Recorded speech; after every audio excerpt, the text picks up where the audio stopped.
Jason was not a hero, not a warrior, not even a soldier. He was a simple human explorer, trained to study planets, collect samples, and follow orders. But when his ship landed on planet Lysera, everything began to change. Lysera was beautiful. Too beautiful. The trees floated gently in the air, as if the wind carried them like feathers. The grass glowed in the dark, soft blues and purples lighting up the path like stars on the ground. Birds with crystal wings sang songs that made no sound, only feelings. Jason had never seen anything like it. He walked through the forest with his scanner blinking and buzzing. The air felt strange, not dangerous, just different. He wasn't afraid, not yet. Until she appeared. He didn't see her come. She was just there standing in front of him. Like the forest had created her. Her skin was silver blue, smooth like water, and her eyes glowed with golden light. Her hair floated slightly in the air, like she was always underwater. Jason froze. He had read about alien life, but nothing in the database prepared him for this. "You are not from here," she said, her voice soft but echoing inside his head. It wasn't English, yet he understood every word. Telepathy, he guessed. Or maybe some kind of advanced translator. He nodded slowly. "I'm Jason, from Earth," she smiled. Amused. "Earth?" she repeated like it was a silly word. They stood there for a moment, watching each other.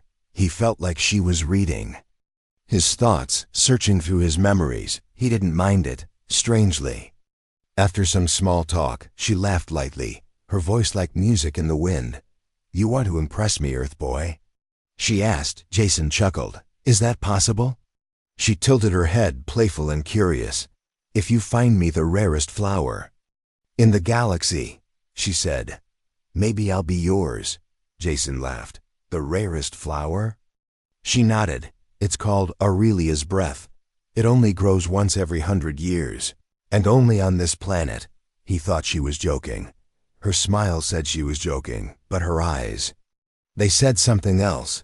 Before he could ask more, she turned and disappeared into the forest. Just like that. Gone. No sound, no signal, just gone. Jason stood there, confused. Was that real? Was she real? He returned to his base camp and tried to forget her. He had work to do, samples to collect, data to send. But that night, he couldn't sleep. He lay in his sleeping pod, eyes open, mind racing. Why did she mention the flower? Why? Did her voice still echo in his head? Then, he heard something, a whisper, deep and cold, inside his mind. Aurelia's breath. It called him. "Find it, if you dare."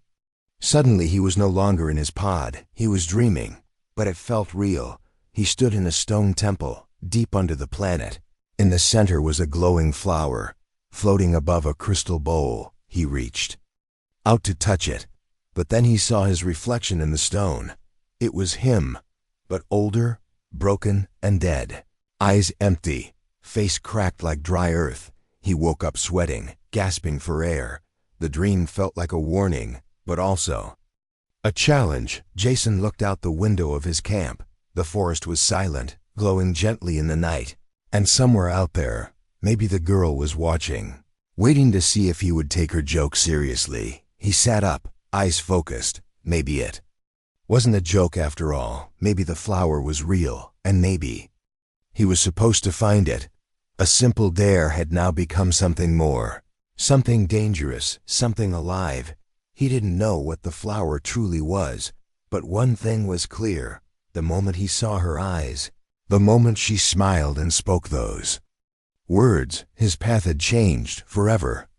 Jason stood at the edge of the forest, staring into the glowing shadows. The trees moved like slow waves, whispering secrets in a language older than time.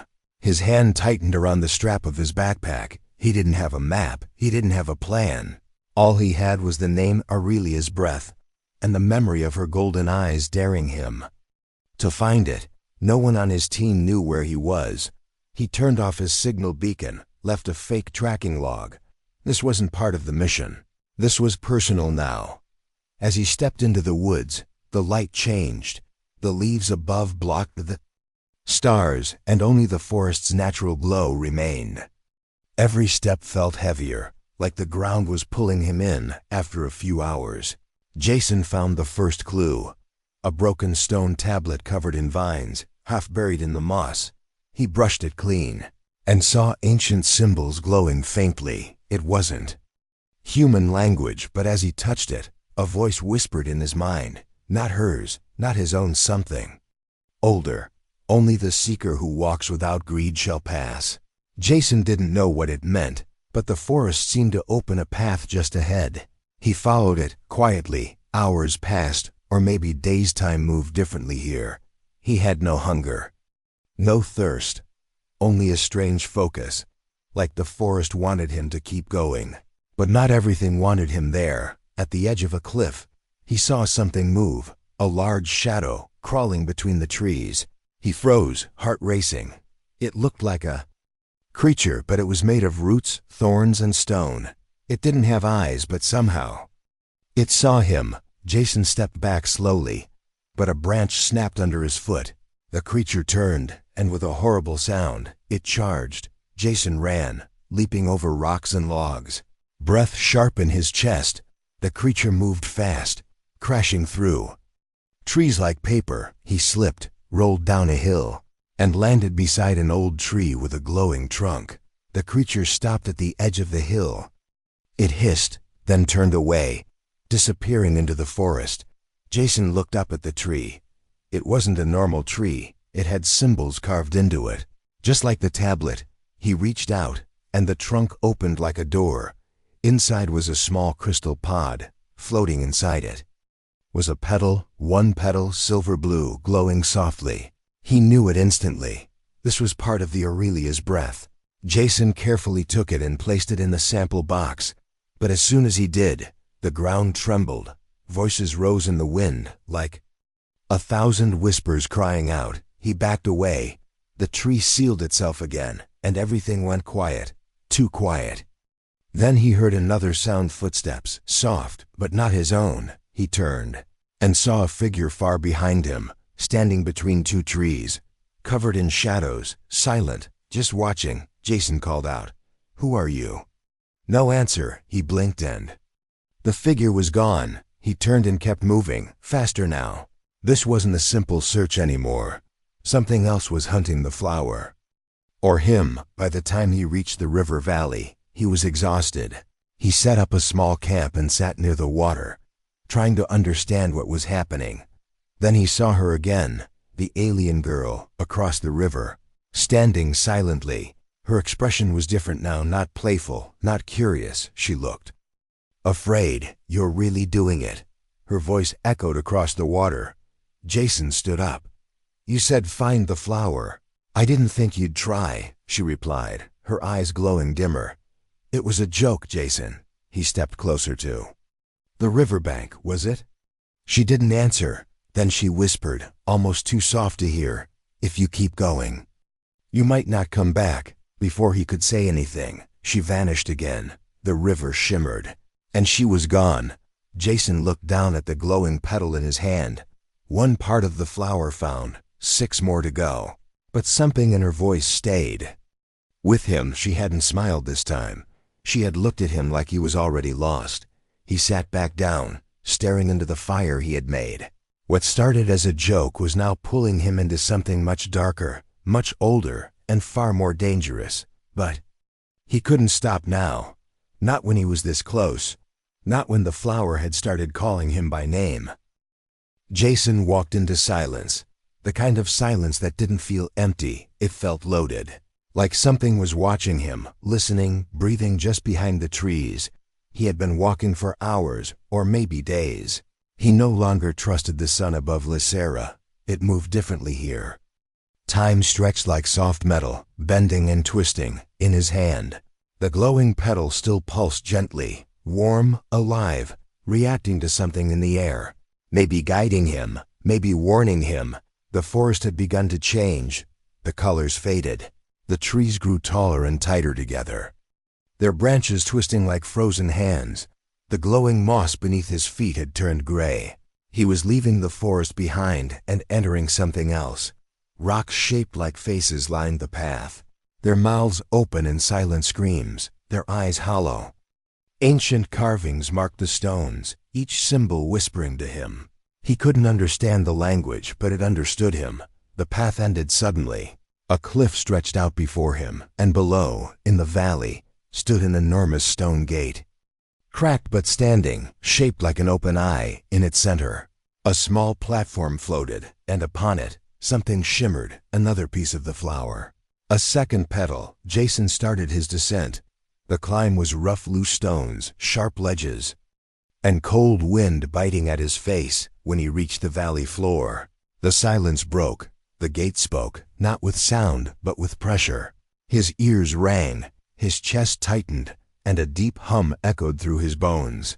He stepped forward, and the gate pulsed with light. A voice filled his head, not hers, not the forest, not the dreams. This one was metallic, deep, and old. The trial begins. The ground shifted, and the space behind the gate transformed. Walls rose, forming a labyrinth, one path forward. No way back. Jason entered without hesitation. He had come too far to turn away. The maze was alive. Walls moved behind him, shifting like waves.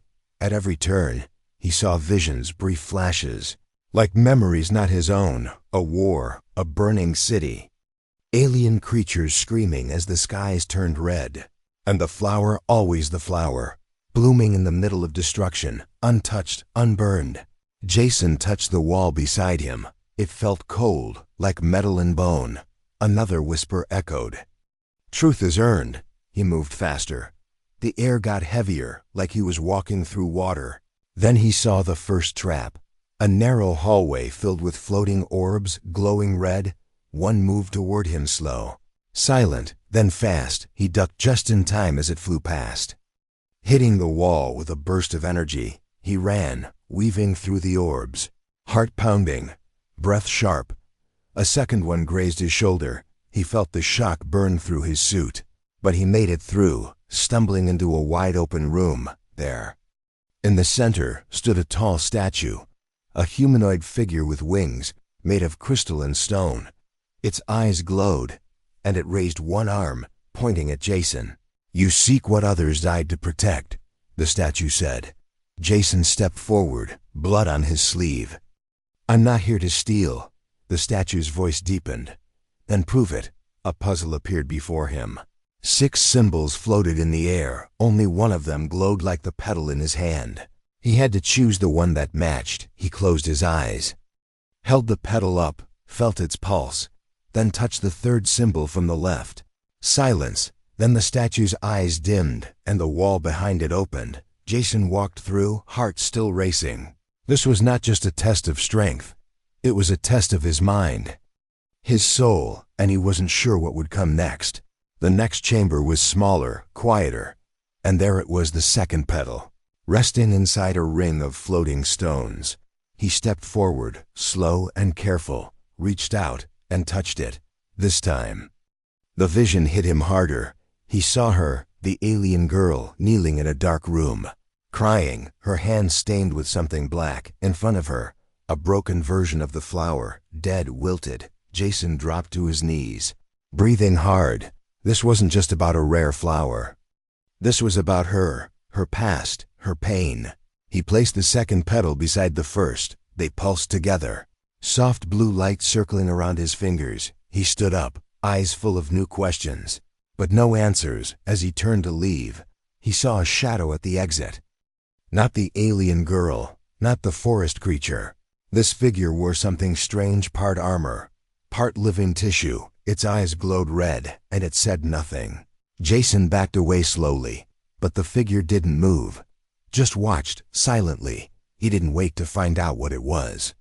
He ran, clutching the petals, knowing now that he was not the only one in the maze, and not the only one after the flower. Jason didn't speak for a long time, not when he left the maze, not when he crossed the shallow river glowing with soft green light, not even when he looked back and saw the gate slowly closing behind him. Something had changed, not just around him, but inside him. The 2 petals pulsed in his pack, warm like heartbeats, alive. They weren't just parts of a flower, they were keys. Memories, voices that whispered when the world grew quiet. He walked for miles through the shifting lands, mountains that folded like paper, rivers that flowed uphill for minutes, then reversed. Lysera was beautiful, but broken, and maybe she was too. He stopped when the fog turned gold. A strange shimmer filled the air like invisible rain. There was no wind, no sound, just the hum of something ancient. Then he saw it. A small hut built into the side of a cliff, stone walls, roof made of bone and leaves. It didn't look new, it looked like it had always been there. Jason approached slowly. Something told him this wasn't a place you entered loudly. An old figure sat outside, not human, not entirely alien either. Skin like dry clay, eyes like stars hidden behind clouds. He looked up as Jason stopped in front of him. "You carry them," the old being said. Voice cracked like dry wood. Jason nodded. "2 petals." "You should not," the being whispered. "Not yet." Jason sat, not asking why. He knew the answer would come when it wanted to. The old one raised a hand. From the earth rose a 3rd petal, black and cold. Unlike the others, this one gave off no light, only a strange silence. "This is the one that failed," the old one said. Jason leaned in. "Failed?" "Yes," the voice said. "There was another before you, many years ago." Jason's hands tightened. "Who?" he asked, but he already feared the answer. "She sent him," the old one whispered. "Just like she sent you." Jason froze. The image of her laughing, teasing, mysterious flashed through his mind. It wasn't just a joke. It never was. "She's done this before?" he asked, voice quiet. The old one nodded slowly. 3 before you, maybe more." Jason stood, confused, angry, but more than anything betrayed. Why? Why would she lie? The old one looked at the sky. "She carries a curse, human." And then the truth unfolded. The flower Aurelia's breath was once the heart of a living planet, a living force that chose a guardian in every generation. But one guardian betrayed it, tried to control it, to own it. The flower shattered. Its power scattered across Lysera. The alien girl, she was one of its chosen. But her bloodline was cursed, tied to the flower's pain. She could never leave Lysera, never be free, unless someone pure, someone willing, found every piece of the flower for her. Jason felt cold all over. So he wasn't just chasing a legend. He was being used to break a curse. He wanted to scream, but his voice stayed trapped inside his throat. He thought of her face, her laughter, the way her eyes softened when she warned him. Was any of it real? "She regrets it," the old one said, reading his thoughts. "She is not evil, but she is desperate." Jason looked at the black petal. "This one failed." "Yes," the old one replied. "He found it. But he wanted her love in return, and the flower rejected him." Jason closed his hand slowly. He didn't know what he wanted anymore. Was he still searching for the rarest flower in the galaxy? Or was he just trying to understand her? Before he left, the old one gave him a warning. "If you find the final petal, the flower will wake, and when it does, it will see your heart." Jason left the hut in silence. The petals in his pack seemed heavier now, not just with light, but with the weight of truth. As he climbed the next ridge, the sky above changed. Clouds swirled in spiral patterns, and the wind sang in a language he couldn't understand. At the top of the ridge, she was waiting. The alien girl, standing in the wind, her hair floating around her face. She didn't smile this time. "You met him, didn't you?" she asked. Jason nodded. "You know now," he didn't reply. His silence said everything. "I didn't lie," she said, her voice shaking. "I just didn't tell all of it." He looked at her, tired, confused, unsure. "Was I just another piece in your plan?" She stepped closer, eyes wide. "No," she whispered. "You were the one I hoped would stop. But you didn't." Jason opened his pack, showed her the glowing petals. Her eyes filled with something that looked like fear, or maybe hope. "I don't know what you are to me," Jason said, "but I'm going to finish this." She looked down, whispering words he didn't understand, and then she vanished again. Swallowed by the wind, Jason stood alone on the ridge, above him. The sky cracked with silent lightning. Below, the final path opened, leading into a deep abyss glowing with violet light. He took a breath and stepped into the darkness. He didn't fall, he descended. Jason stepped into the glowing abyss. But the ground didn't meet him. Instead, the world tilted, shifted, and pulled him inward, not down but through. It felt like sinking into a memory, not a cave. There was no wind, no light, no sound. Only the soft pulse of the petals in his pack, like distant heartbeats. And then light returned, not from above, but from the walls around him. He floated slowly through a tunnel of glass and crystal. Each surface showed him things, not reflections, but memories. One crystal showed her, the alien girl.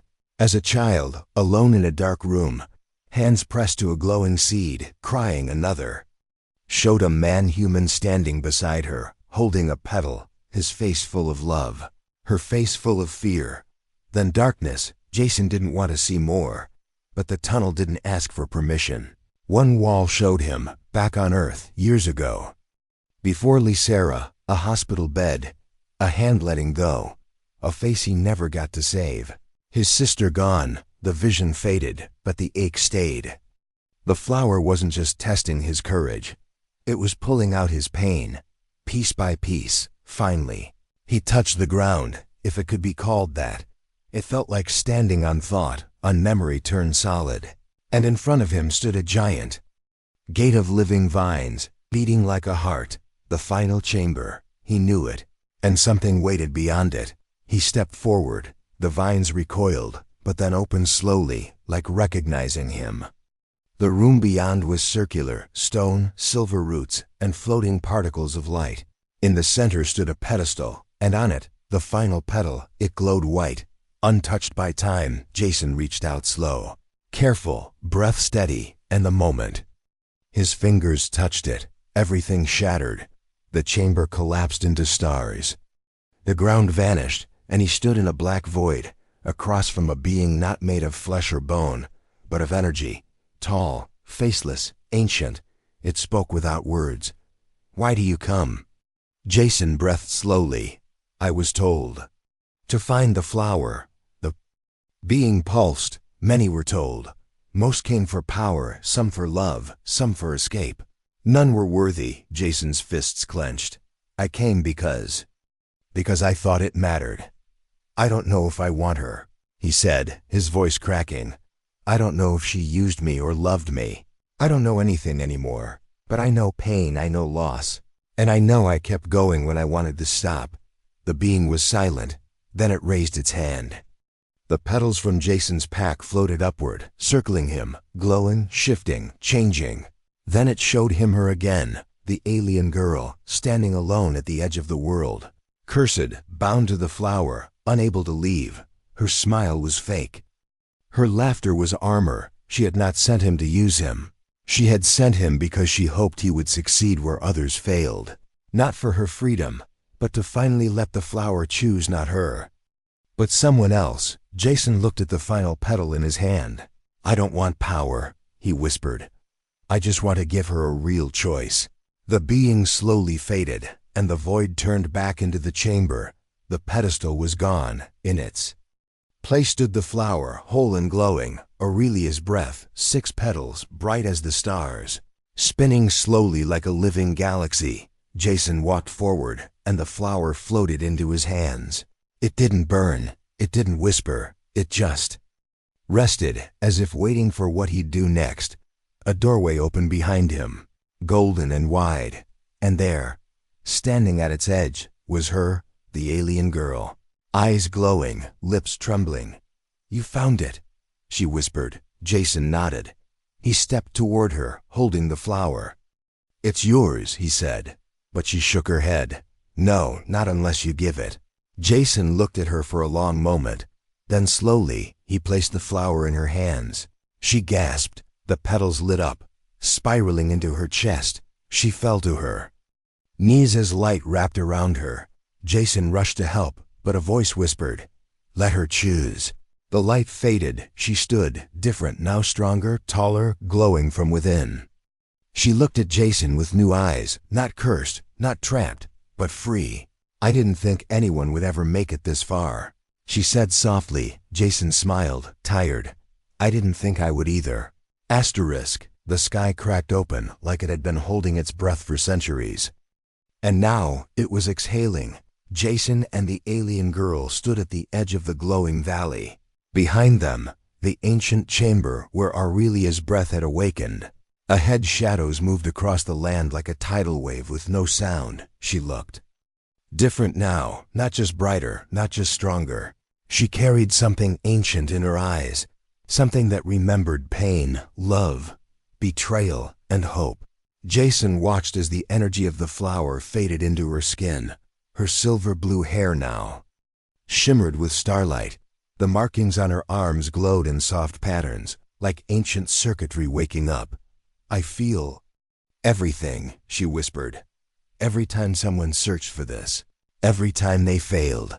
Jason stood silent beside her. He didn't know what to say, but deep inside, he knew something had changed, not just in her, in Lysera. The ground pulsed once beneath their feet, then again, then silence, then the planet roared. From the distant mountains, great stone structures began to rise. Massive pillars of light shot into the clouds, breaking them into spirals. The floating trees started falling slowly toward the ground, losing their glow. The rivers reversed. The creatures of the forest cried out in voices that hadn't been heard for lifetimes. The girl, no longer just a girl, looked at Jason with calm sadness. "It's begun," she said. Jason's voice was dry. "What has?" She turned her eyes toward the sky. "The planet is waking up." Jason stepped forward, staring at the chaos around them.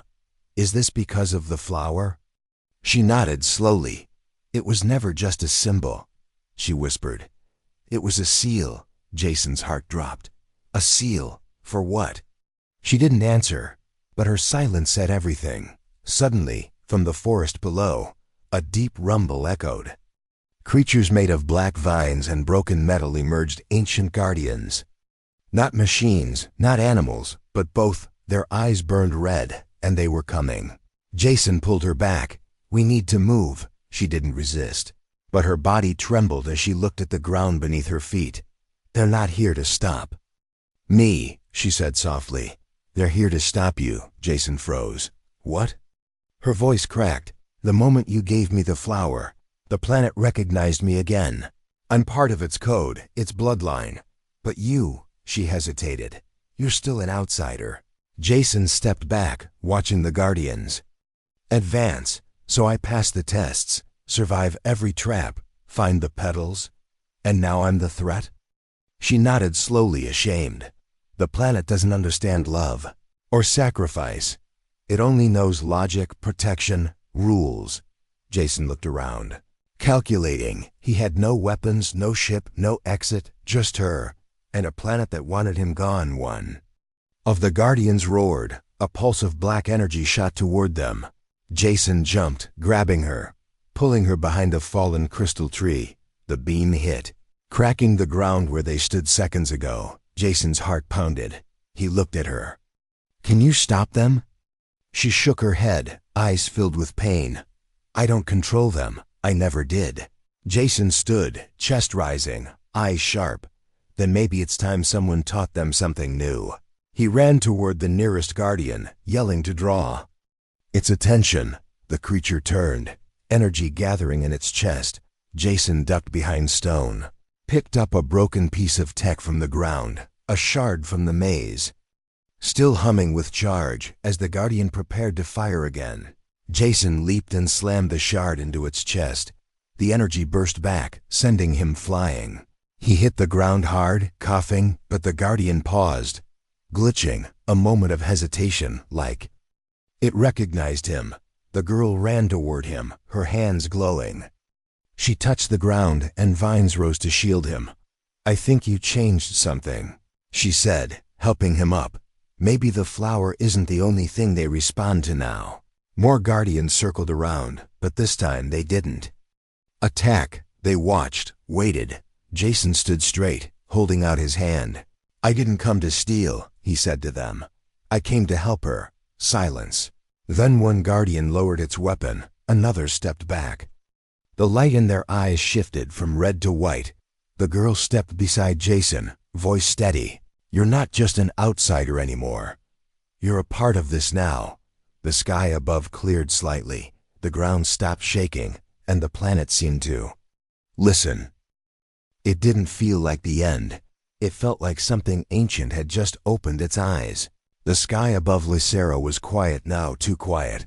The swirling clouds had stopped moving, frozen mid-spiral. Even the trees held their breath. Jason stood beside her, no longer just a girl, no longer just alien. She was something more now. A vessel, a voice, a key, and deep below them, something was waking up. The petals had returned to the planet. But the planet wasn't the only one watching. Something beneath the surface had been sealed by that flower. And now that it was whole again, so was it. The ground beneath their feet cracked, not violently but with purpose, as if it had always been meant to open when the right hands touched it.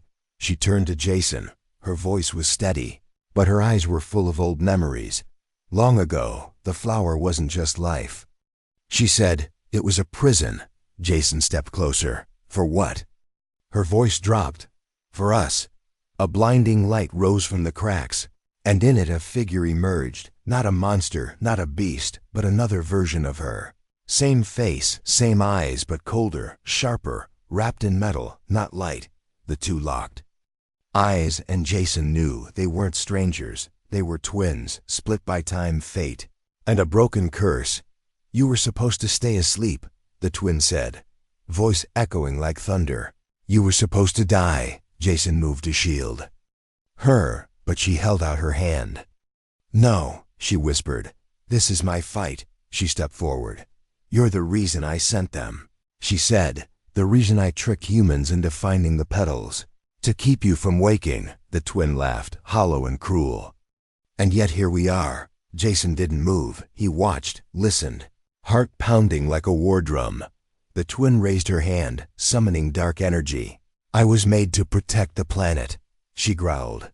"And that means destroying anything that threatens it, including you." Jason had heard enough. He stepped between them. "She's not a threat," he said. "She's the reason Lucera still breathes." The twin paused. "You speak like you know this world." "I don't," Jason said. "But I know sacrifice."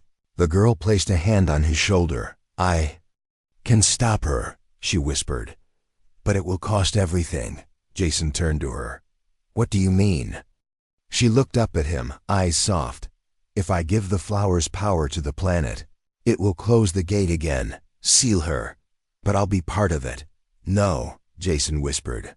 "There has to be another way." Tears slipped down her cheeks, glowing like stars. "There's not," she said. "But this time, I choose it." She walked into the light between them. The twin screamed, raising her hand, but it was too late. The girl released the flower's full power, not in rage, not in fear, but in love. The petals burst from her chest like 1,000 fireflies, wrapping around the twin, the planet, the sky, turning everything into light. Jason fell to his knees as the ground shook one last time. Then silence returned, real silence, like a final breath. When he opened his eyes, the twin was gone, the sky was clear, and she, the girl, was standing beside him again. But something was different. Her body flickered, her voice was distant. She was no longer fully here. "You did it," Jason said. Stepping forward, she smiled gently. "No," she whispered. "We did." He reached for her hand, but it passed through his fingers like smoke. She was fading. "The flower chose you." "Jason," she said, "not because you were strong or smart, but because you cared, even when you didn't have to." He nodded, eyes full of pain. "Don't go," he whispered. "I have to," she said. "I'm part of the seal now." "But you," she touched his chest. "You'll carry me wherever you go." She leaned forward, placed a kiss on his forehead, and then light. Warm, blinding, and beautiful. When it faded, she was gone. Jason stood alone on the quiet soil of Lysera. The wind moved gently. The trees began to float again. The planet was at peace. He looked at the sky and smiled through his tears. She had been the rarest flower after all.